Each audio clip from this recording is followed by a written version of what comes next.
не откроется банан. На. Зайчик, не ешь шкурку. На. Бери, кусай бананчик. Какой-то самый витамины. Так она ж плюется, она не любит ее. Если ты найдешь. Вот так. Ласочка. Нет, ты кушаешь вначале бананчик. Сейчас дед уже картошечку даст.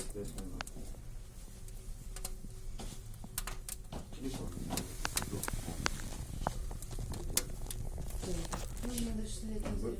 В стове. Надо же не оставишь. Так может ты его не заблокировал? Не погасил свет?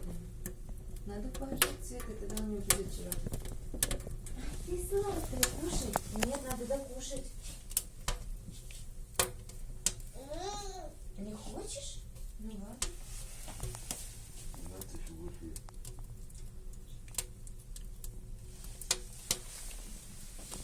Видео снимает, не Да ладно.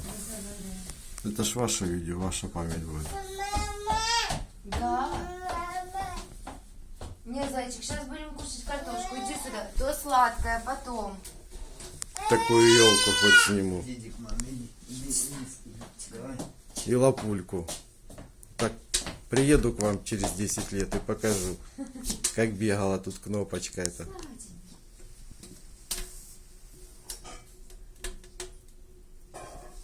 Все, вкусила?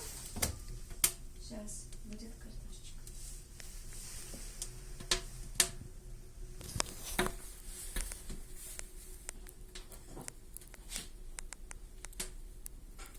Вы уже уголок нашли. Тут было красиво, я все поснимала. Такое дело.